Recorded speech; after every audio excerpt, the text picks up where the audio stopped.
Let's check. Alright. Hello everyone, I'm Weather from the Summoner School Discord, and today I'm going to be going over another team mentoring review. This is going to be trying to follow the entire team, and I'm going to be pointing out a couple of things from both teams whenever I see an opportunity to. Um, and I'm mostly going to be following red side because I at least recognize one name over here. But I'm going to be doing a little bit with both. It's just I'm going to be playing with the red side vision. Okay, going into this, I always like talking about win conditions at the start of a game, and that helps you understand where your team's strengths are and what you should be doing to try and play towards those strengths and ultimately, win the game. A lot of the times people have trouble closing out games because simple things like they say, let's group as five, right? Grouping as five is a great idea, but it's not always the best idea. Sometimes managing waves and splitting and getting picks and rotating and objective control like Baron and sieging, sometimes other things are better than just saying let's group as five. If you looked at the most recent like 100 Thieves game, or not most recent, I guess, it was probably an extra game ago, where Ryu was the Rise and he was attacking this inhibitor, and they had like three people mid, and they had some the Gnar top or something. They had people split through the entire map, ticking away at these inhibitors. Grouping as 5 isn't always your win condition, and it's really important to understand what your win condition is. Um, so let's talk about win conditions for both teams, because you need to know not only your own win condition, but the enemy's win condition in order to set up your team in the best possible way.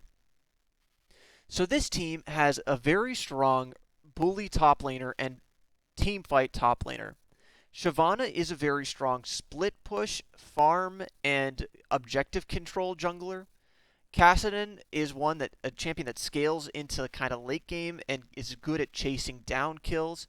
Lucian is kind of a duelist AD carry and looking for the one-on-one or the not necessarily the team fight, but they have the Alawi who's the team fight strength. And an Alistar who's going to give it a very strong lane down bottom and also a good amount of peel and tank. So this team is very well rounded when it comes to what they want to do with team fight, when they want to come to split push, or whenever they need to just get a pick, right? But they have very lackluster CC. The only way this team sets up a kill is by being far enough ahead or allowing the enemy team to engage onto them. If they're far enough ahead, then the Shyvana can just chase someone down or split someone down, or the Alistar can start the team fight with his pulverized headbutt combo. But if they're not that far ahead, this team doesn't have a whole lot to work with because if the Alistar engages, they then have no peel. Their only peel is like an Alawi slow. That's it. It also is a team that relies heavily on scaling. The Lucian is a champion that's not ever at any point ahead of the enemy laner with the way that the current Lucian is. He used to be a really strong early and mid game champion, but now he's kind of just average. So this team only really has Alawi for early game. And then if Alawi gets CC'd late game, it doesn't matter any amount of early investment. She's not going to do anything. So again, this team relies on getting ahead early, split pushing late, allowing the enemy team to engage, and then chasing down the kills. That's what this team does. The split push they have since they have two teleports and a Shyvana, they got three people basically who want to split push. And that could be a problem, judging by the way that this comp is set up with no disengage. The enemy team comp, right? So Ahri is a pretty good sustain mid laner. She's got true damage, which helps deal with tanks a little bit, and she's got a lot of mobility that can help her kite out certain champions. She's going to be able to kite out the Alistar combo. She's going to be able to definitely avoid the Alawi, and probably even stay away from the Shyvana. She's not going to be able to stay away from the level 16 Kassadin, though, so that's something to eventually be worried about. Um, Her pick potential is pretty strong late game too, so if you get that onto the correct target, like the Lucian or the Kassadin, or even the Alawi, that could mean the changing of a fight. Twitch is going to be looking for a lot of these team fights, and he's going to be looking to show up to them late. Jarvan's going to force those team fights. The Morgana's also going to force those team fights. And Gangplank's there kind of just for wave clear and scaling. Yeah. So what this comp wants to do is they want to have the Jarvan and the Morgana force the fight, have your team blow everything on the two of them when the Twitch shows up and then melts you guys. The way that this team also works is the Illaoi should never be able to get off a good ultimate because of this team. If the Illaoi was picked early and then the team was built around this, you really needed to add more CC because no one's going to stay in the Illaoi ult. They have enough to get out on pretty much everyone, and everyone except for the Jarvan is ranged, which is really bad for the current comp. This comp it does not do well into all ranged.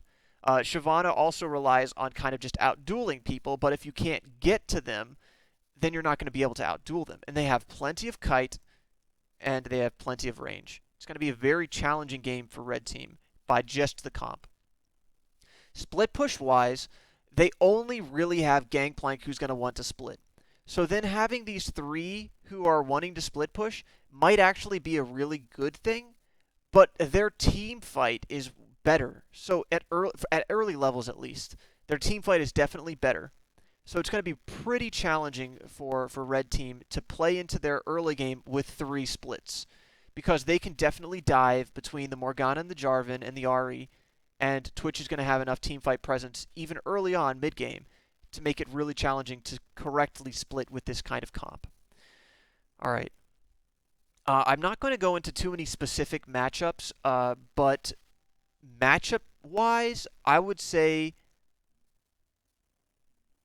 bot lane is favored for red side, and everything else is favored for blue side.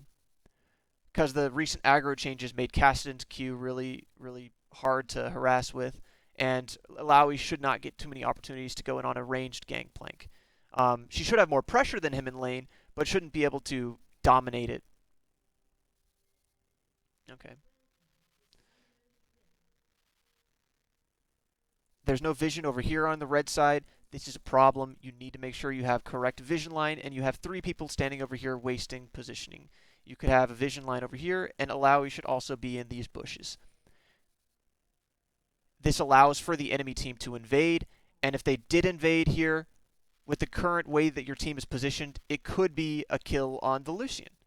Because who's the first person they'd see coming around here? The Lucian. And Lucian probably already leveled up his ability, so he'd have to flash away. And if the Lucian flashed away, how easy would it be for the Jarvan to level 2 gank bottom? Because Lucian's only going to be level 1 and isn't going to have his dash, and then you can easily kill him. This is a really easy forfeit of a game. Just the level 1 positioning. There's no ward placed here, and no one standing here. Problem. I'm going to go over each lane's level 1 and talk a little bit about the way things are going to be playing out. Level 1's an incredibly important moment for every lane because it decides aggression, it decides who's going to be able to assist in invades, who's going to be able to get level 2 first, who has kill potential, who has even CS, control. You can get control of the wave by just providing the correct amount of pressure.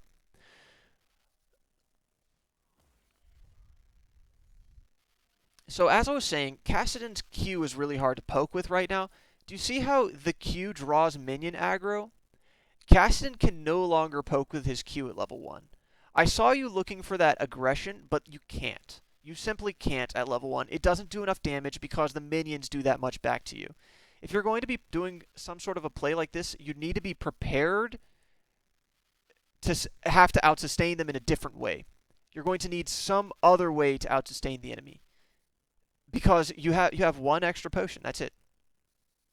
One extra potion. By the way, the enemy potions heal 25 health more. So you have like half an extra potion. And by the way, Ahri has more sustain with her passive. So this damage is a terrible trade level 1. It also draws the wave though, which means that you should be able to get level 2 first, but you have no AoE, so you might not be able to get level 2 first, even still.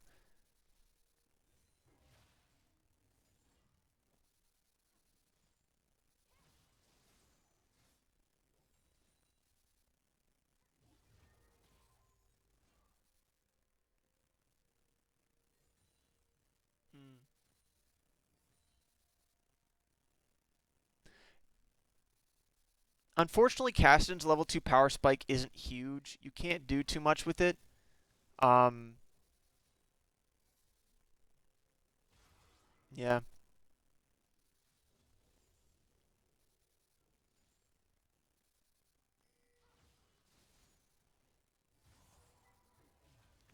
Alright, that was a good time to poke because there was only one minion you would draw aggro from, and that was the best window you could have hoped for. Um, you're also standing in an aggressive spot though. Ahri could charm and Q you, but that is a worthwhile trade. Ahri's mana costs are insane whenever you also use your E. So you're going to... oh, this is Jessic? I probably should be reviewing for you too, huh? But Ahri's mana costs are insane. If Ahri E's you and Q's you and she's only level 2, then she's going to end up losing this lane just because she's not going to be able to trade damage with you. Because it's just the mana costs are too intense. She's going to go down to like no mana. But she took W level 2? I wouldn't take W level 2. I always take E level 2 to set up for the gank. Alright, and now I'm going to go and watch bot lane's level 1 because this is also really important. So this shows you a couple of things. Since the enemy laners both show up late, you know that both junglers started bot side. And you should be using that to kind of adapt the way you're going to play the rest of the game. You know that whenever the jungler starts bot side, they're clear into them up top side around 3 minutes to 3.5 minutes they're looking to gank top or mid. So between 3 minutes and 3.5 minutes, assuming they're doing a standard clear, you should have vision out already, and you should be playing towards the safer side of the map.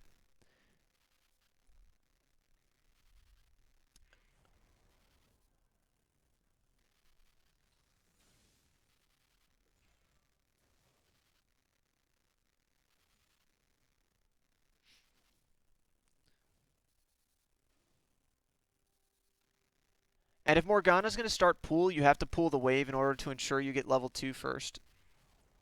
That's the kind of pool you want to look for. However, red side totally sacrificed level 2 by the way that the Twitch is playing. The way the Twitch is playing here, blue side, he's not autoing the wave at all. The Lucian, whenever the Lucian used his Q on the wave, right? For starters, Twitch shows up late. He doesn't trade damage.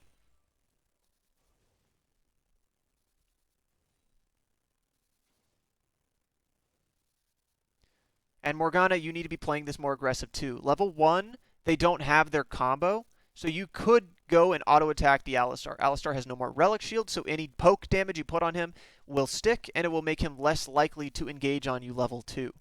And he's not going to hit level 2 for half of this next wave.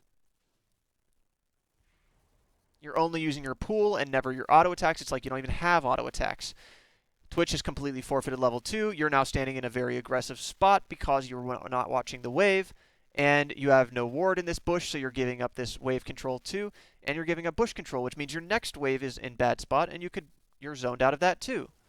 Alistar's then level 2, disrespected, and granted level 2 completely by just disrespect. Red side played that pretty well by taking advantage of it, but blue side played that terribly by giving them level 2, not trying at all to harass, not providing vision of these bushes, disrespecting their positioning by standing up when they were getting level 2, by standing together over here and allowing the Alistar to get double pulverized, and by holding sums. The blue side misplayed this a lot. The way that you should have played this is, for starters, attacking the wave. This includes the Morgana. Morgana did not use an auto attack this entire time, and that is a big problem. Your auto attacks, whenever you have Spell Thief, if you read this, right? Read this kind of with me. Damaging spells and attacks against champions. Spells and attacks. Meaning your auto attacks also get this bonus damage. 13 additional magic damage. Most bot laners don't have a lot of magic resist. So that damage goes through even more. Your auto attacks as a support Morgana at this point in the game do about 60 damage, right?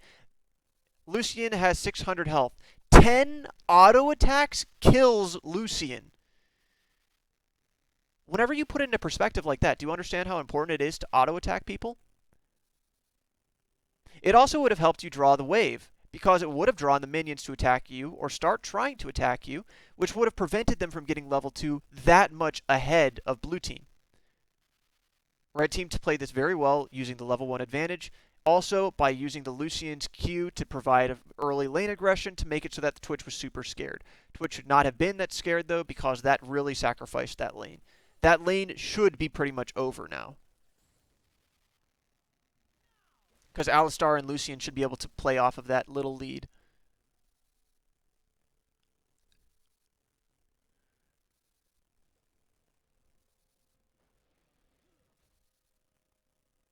So I'm going to admit I don't play a whole lot of top lane. I play top Akali as my only like top laner. So these champions are a little bit more foreign to me when it comes to matchups. I would only really know how to play Akali into either of these. So I'm not going to give you too much trading advice up here other than incredibly obvious things, but I will give you wave management. The way that this plays out early, you've already accepted that Illaoi is going to be pushing this wave, right? But then the Gangplank comes in later and starts hard pushing it to counter that. Whenever Illaoi goes in to early push this wave, right, just this amount, all that means, if you're playing blue side, that would be enough to, at level 3, when the jungler finishes their clear, if you manage this wave from what Illaoi starts with, you can guarantee the wave is in a perfect spot for you to gank the Illaoi. You can guarantee it, just because of those couple of auto attacks. The way that it plays out, though, you go up to the wave and you counteract that. You then go and you auto attack a couple of times, so now the wave is even. You then Q, so now your wave is a little bit pushing to them. This means you're trying to beat them to 2, and that means that you're trying to do something at level 2. If you don't do something at level 2, you're kind of wasting that window. Gangplank also has Kleptomancy, though, which means you're going to be looking for those Qs, which means you're going to be automatically pushing the wave. Because of the single target spell and auto attack thing, it's going to draw aggro. Remember how I was talking about where the wave positioning could be? This positioning setup now is perfect for the Gangplank to get ganked between 3 and 3.5 minutes. However, if you are predicting what the enemy is going to be doing, Shyvana is the type who is going to do a longer clear and would be looking to gank you around 4 minutes, which means this would bounce by the time you'd be expecting a Shyvana to come and gank you. So this is a safe play for the Gangplank, but an unnecessary play for the Illaoi, but also a safe play for the Illaoi. It's safe for both laners right now. You're both level 2, and neither of you are doing anything with your level 2, and that's not necessarily a bad thing. The Illaoi relies kind of on level 3 getting your E off on someone, and then just, slapping the shit out of the ghost. So this is all kind of just fine. Gangplank missed opportunity to use that barrel.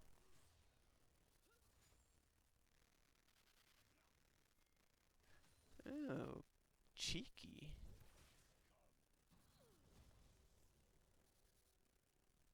This is poor communication with your team, though. Because if you were going to do a gank like that, do you want to look back and see what happened to this wave? Right? Right here, see? See the minion advantage? This should push into the red side tower. How does that change?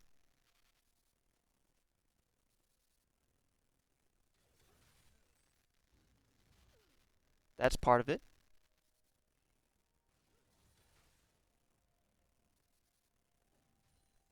How early you last hit is part of it.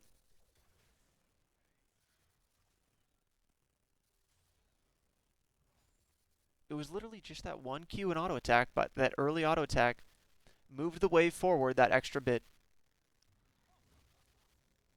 This is too obvious of aggression. You should have been playing towards the bushes. Whenever you're trying to force someone to get ganked, you want to trick them to playing to the other side of the lane. The way that you do that is by posturing in the lane. Whenever you posture in the lane on the other side, let's use mid lane as an example.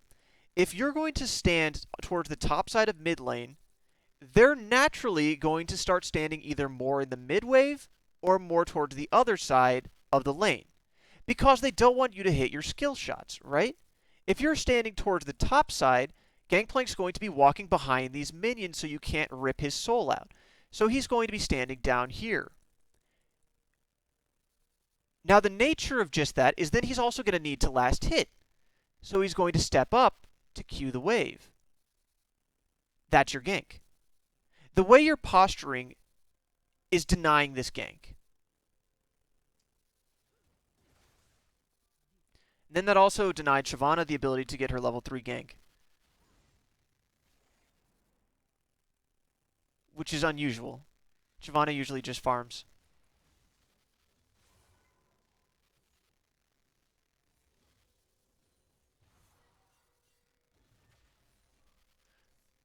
Okay, so there's a very important piece of information that just gets shown on the map here.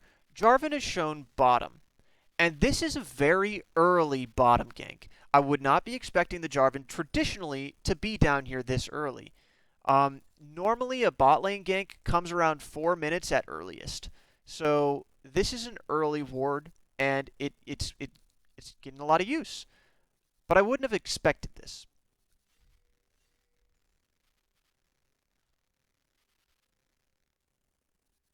However, let's see. You know that the Jarvan's probably still hanging around here, and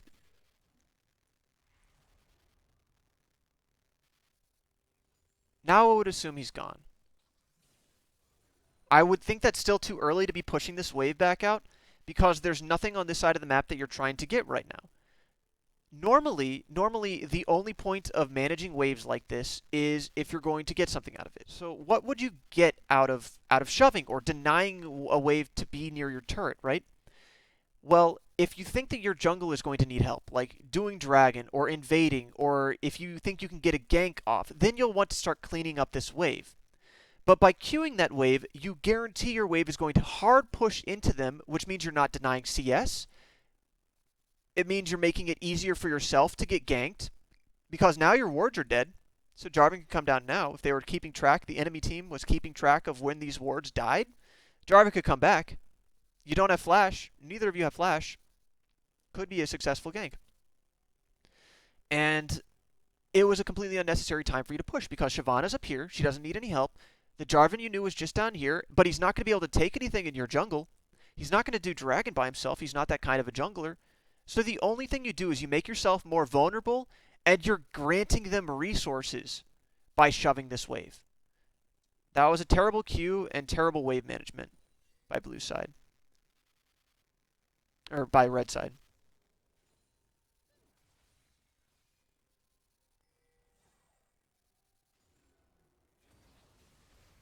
Way too slow on that shield.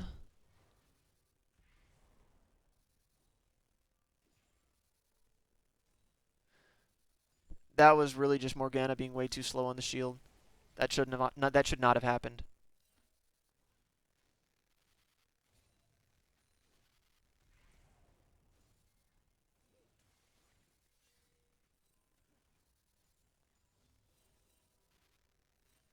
Morgana, you got to help him last hit too.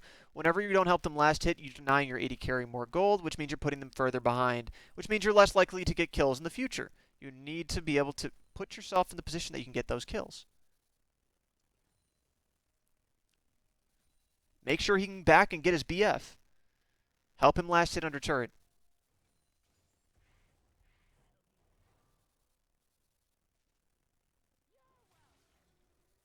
See, he wanted to try and stay even for that little bit of extra gold because he probably didn't have enough for anything.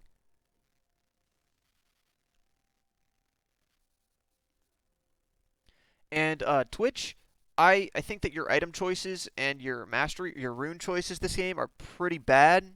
Also, your ward placement is bad. You should never, never, never, never, never have two trinkets. And that also is speaking to everyone on the other team. I'll go into this in a moment, but let's start with just Twitch. Twitch, whenever you started Lethal Tempo as your keystone, you knew you were going to get out-sustained, but you knew you were going to be able to potentially have more all-in, right? But you're not paying attention to the matchup. They have an Ignite Alistar who can engage and a Bursty Lucian. The best thing you could do is make sure you could survive this lane, right? So your Zeal, that's going to make you miss CS. Your Dorn's Blade is going to help you not sustain but get kills, and obviously that wasn't the way this lane's playing out, right? Dorn's Shield would have helped you stay in lane longer. I don't think it would have saved your life, but there were a couple of misplays that made you not want to take that damage, right? If you had Doran Shield, you could have taken that damage, level 1, and been fine. Your wards, you weren't warding these bushes, you weren't warding out here. This is a time that junglers should be bottom because their buffs are spawning, right? Check both sides. Shyvana's mid, actually, never mind. But their buffs just spawned. So they're going to be wanting to go and get red and blue. Yeah, and everyone needs to be making sure they never have two trinkets. If you're using them for lane priority or if you're using them to spot out ganks, um, you need to be using your trinkets a lot more. Speaking to everyone here, there are a total of 5 people in this game that have that problem. Alistar has no trinkets. That means that Lucian's not trying to share his warding burden. You need to be using your wards. You got a pink ward, but if you're not putting down your normal wards, you obviously don't value warding still.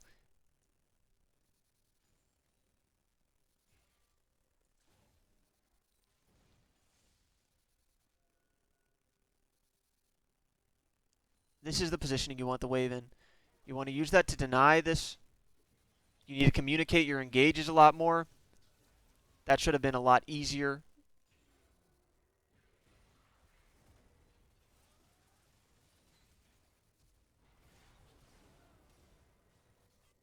Yeah, as I said, the lane was over from that level 1 play.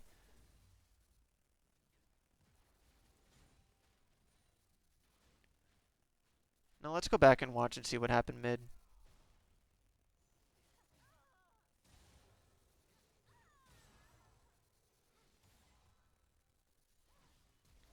Total disrespect by the Ahri for staying up there.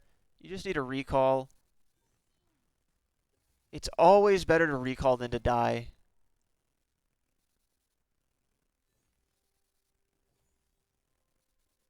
That's a good play by Kassadin. Kassadin, you don't have TP anymore, though, so you can't really base here. This makes sense to stay for this wave. Um, you also are Kassadin, so you should be able to get out. After that, though, this is your window to recall. You have to recall here. Looking down for this play is an unnecessary thing because you can easily get caught out, exactly like what's probably going to happen here. Yeah, you have no health. You give that kill away. It's always better to just recall.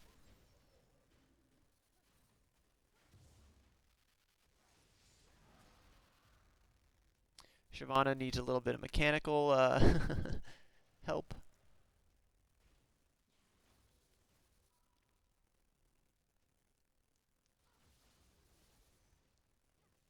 But yeah, that was a really greedy place to recall because you didn't have a guarantee of vision over here anyways. You didn't sweep this area. You did not know this was safe. If you saw Jarvan walking down here, let him walk down there and just recall safely.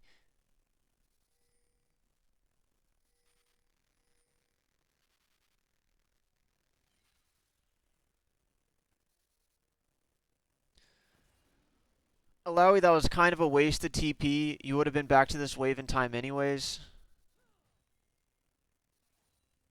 See, look where this one was going to crash against it. See? This wave was going to crash here, which means you wasted your TP. Normal laners, if you didn't have TP, would have just walked back. This means you're not using your TP for anything other than you have it. You don't have to do that. You're not managing your recall timers because you just use your TP blindly. Might as well take Ignite so you can learn how to use your TP because that was or learn how to use your recalls rather.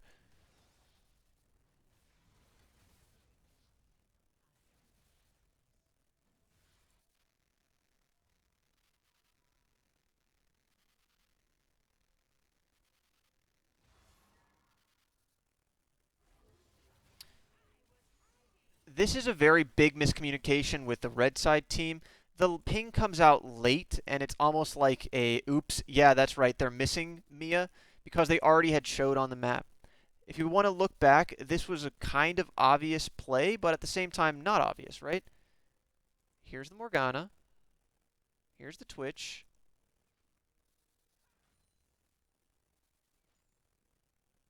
And then they're gone. But do you want to know why you don't know where they went? Lucian has 2 wards. Lucian still has his pink ward. Alistar still has his pink ward. Alistar still has his ward.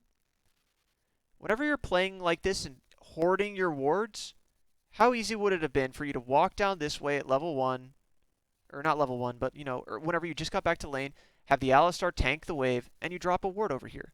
They still could have been going around like this, sure, but you would have known better if they were leaving or staying in the lane.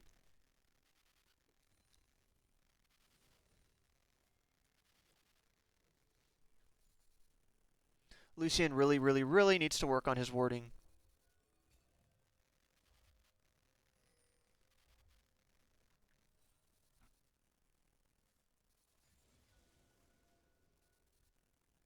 Use this opportunity to take this turret. You see the 2 people top. You see that there was an Ahri mid. This is a super free turret. You don't need to dive for this. Just take the turret. Ahri is now missing. Just take the turret. Lucian still has 2 wards, and you could have warded over here. Now you go do Dragon for Shyvana. Go do Dragon.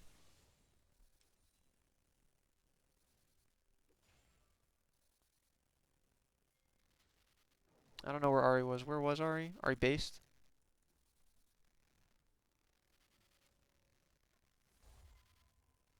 Yeah, Ahri based.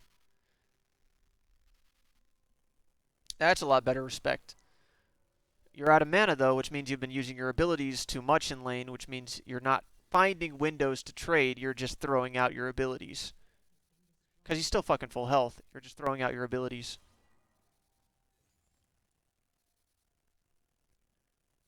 Now, for blue side, whenever I turn on your vision and I look around, I see that you have used all of your trinkets, but you don't have any vision right now.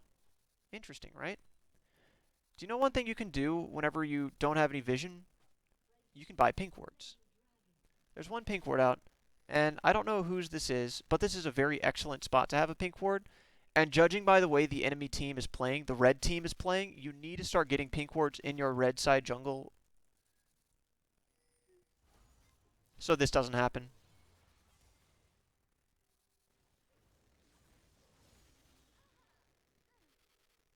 You guys let that happen by having no vision control of your jungle.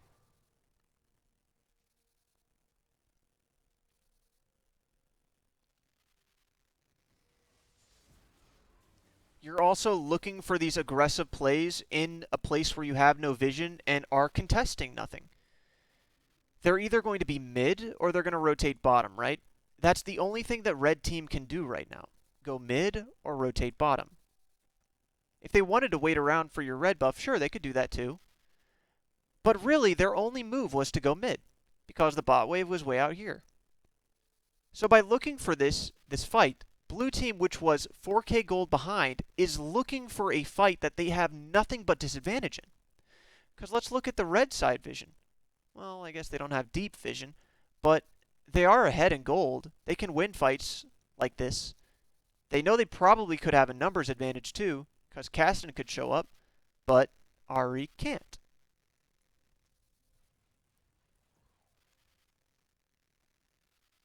And now they have your shit warded everywhere. You now have no more control over bot side. And literally, this is all because of a level 1 disrespect from Twitch. And red side capitalizing on it. You got to really work on your level 1. And Morgana, you got to work on your assistance with that level 1 because you weren't autoing the wave, you weren't autoing the enemy. There was nothing there. We're just waiting for them to hit 2, and then they hit 2 and they killed you. And then this all happened.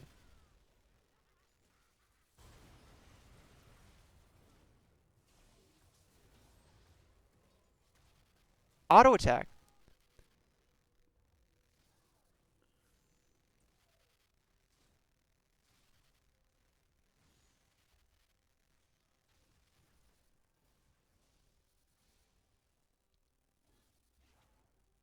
Ahri, when you're walking away, running away in this context, you should have warded this. That would have helped you a lot to potentially stop their chase. Also, you have Ignite. I would be looking into this a little bit more. You look into it incorrectly, though.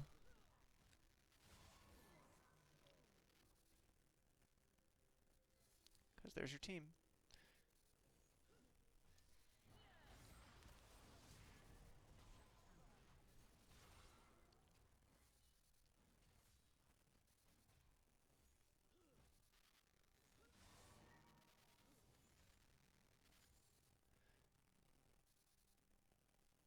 Since the blue side just teleported back top lane, you're denied this turret. Very good teleport.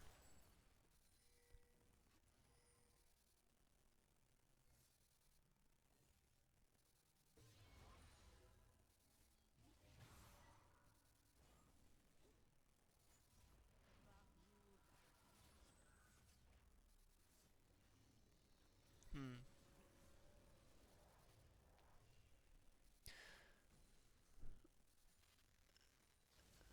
So for the red side to be rotating top here, you're hunting down turrets, which is also fine. You need to get a little bit deeper vision, but you don't want to be doing this alone. Shyvana should be walking over with you. Even though you're Alistar, you don't want to do it alone. Looking for this dive is really smart.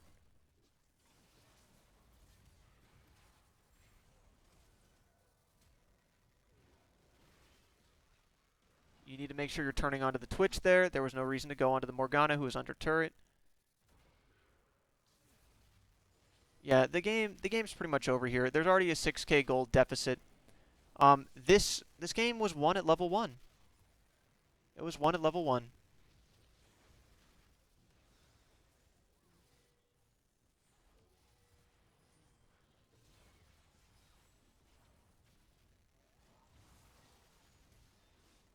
I do want to go back and start looking at kind of what happened mid lane though, because Kassadin also kind of got out of control.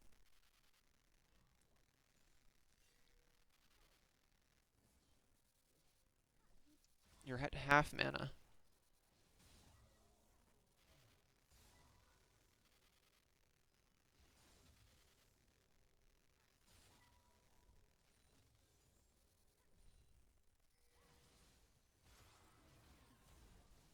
Yeah, okay.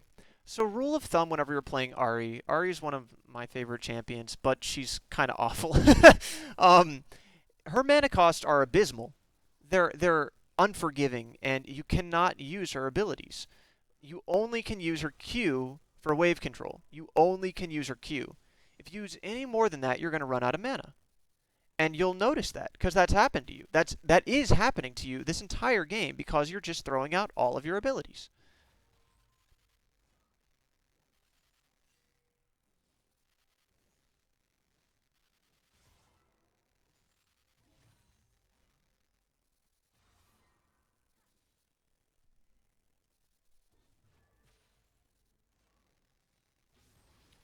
Also, if I was the Jarvan, I would be looking for a gank mid while I still can, because this lane is quickly going to go in Kassadin's favor. Also, as Ahri, I would be building tankier this game. I might be thinking about maybe building a Rod of Ages, or you could just buy early magic resist and sit in this lane. But you gonna have to adapt to playing against a Kassadin who's gonna want to be on your face, and even a Shyvana. Maybe you build a Rylas as your second item. That's not going to keep the Kassadin off you, but that will help you with Shyvana.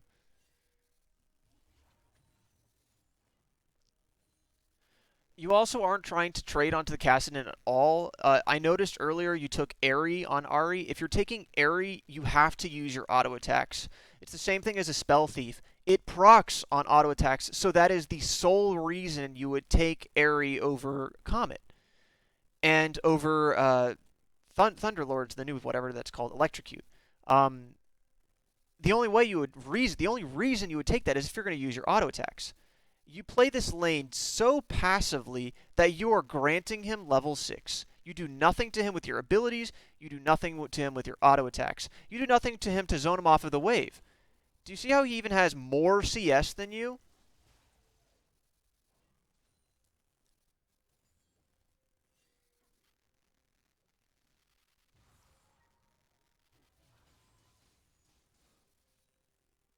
Jarvan, this was a pretty lousy gank. You had an opportunity to come middle here, and if you wanted to come middle, you would have had to have come from behind. However, since he was playing towards the other side of the map, because he already saw you bottom, your gank was given away. Your gank was given away way down here. You need to be selecting your pathing a lot more carefully, Jarvan. See how much damage you do, though, Ahri? You see how much damage you do? You can do that. It's just that you have been not trying to. You also have Ignite, which means you have tons of kill potential right now. If you flash, charm, Q, ignite, you can kill the Kassadin. 100% you can kill the Kassadin. But instead, you let him recall here, and he's going to TP back to lane, and that means you have to shove this in like immediately and then recall, because otherwise he's going to be able to out-sustain you.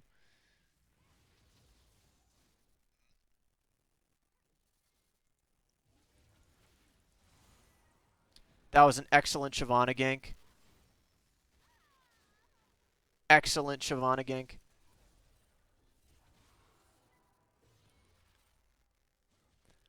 On Kassadin right now, I would always suggest maxing E. I don't know if that's what you're doing, but if it is, good job. If it's not, I try it out. And on Ahri, I would really say that what happened here is totally just a missed opportunity. You had a chance to win this lane. Up until 6, you just weren't trying. You only started harassing him at level 5. You weren't managing mana before that. You weren't using auto attacks at all this lane. And you didn't take the aggressive play whenever you could have.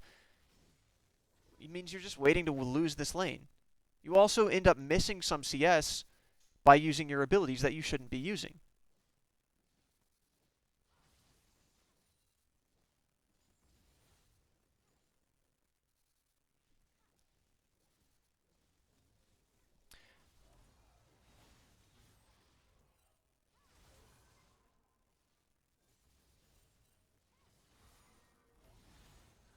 I was talking about how you were going to need to build a little more tanky, and you see why?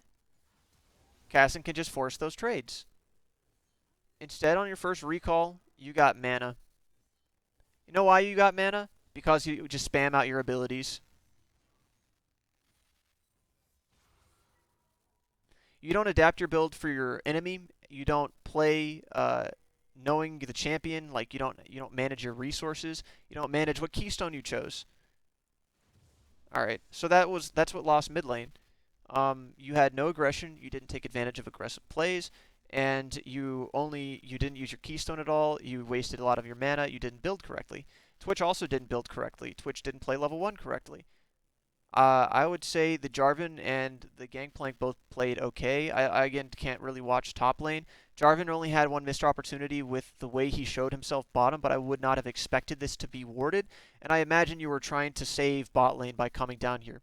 Pro tip when you're playing jungle, don't gank a losing lane, because oftentimes you'll end up dying and the one other person that you're ganking for will end up dying and you'll get the kill. Which means that overall it's a net neutral / lost trade. You want to gank where you still have potential. In this case, if you wanted to gank pre-6 Alawi, yeah, gank pre-6 Alawi. If you wanted to be ganking mid Kassadin pre-6, or even Kassadin whenever he was playing batshit aggressive like this, yeah, gank that. But whenever you showed up bottom early trying to salvage this, it was too late and it gave away your gank mid. That's why Kassadin was playing towards the top side, I imagine. All right, well that's pretty much the end of this review. I would say it's really important I'm not going to go over too many like highlights and recap, but in general, I would say all across the board, trading needs to be improved. Kassadin level 1 whenever he drew all of that minion aggro. Ahri not using her Ahri Keystone and not using her abilities correctly, using her W to like basically waste resources. Twitch not autoing the minion wave, Morgana not autoing the minion wave / the enemy champions. Giving level 2, Lucian not warding, the Jarvan showing his pathing, the top lane wave management knowing that the Shyvana was going to gank you, for you. Uh, the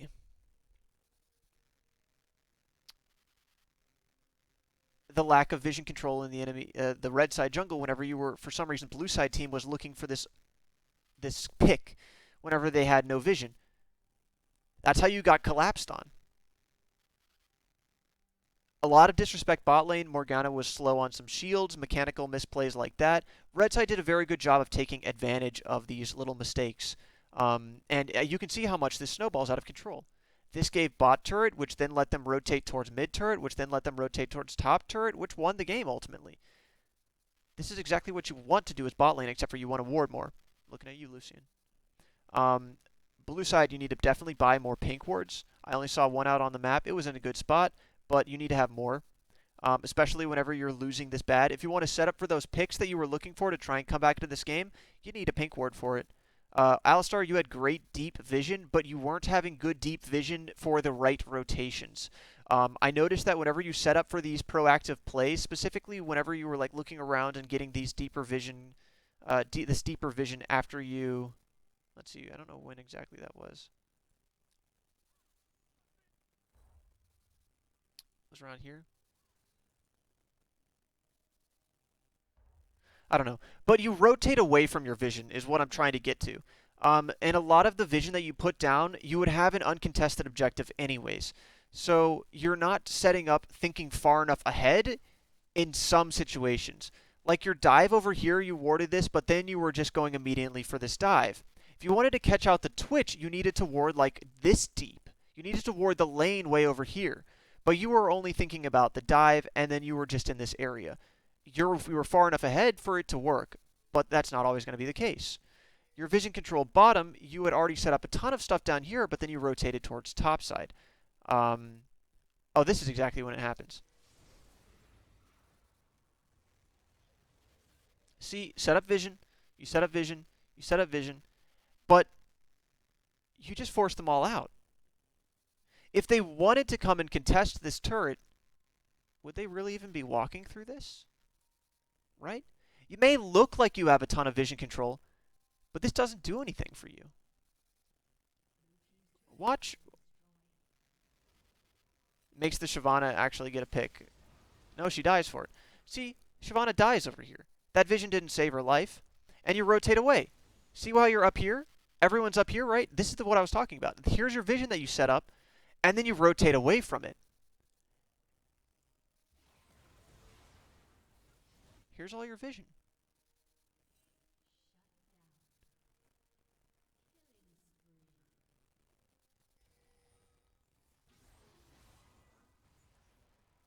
All right, that's pretty much the end of this review. Um, I would say red team definitely played lanes better, both mid and bottom. I wasn't watching top too much because I don't know a lot about top lane.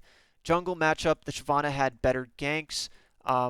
Notably that one mid lane gank, which took advantage of the Kassadin teleport in 6. Um, Jarvan, you showed yourself bottom, and I wouldn't have expected there to be a ward there at that time, so that was unfortunate.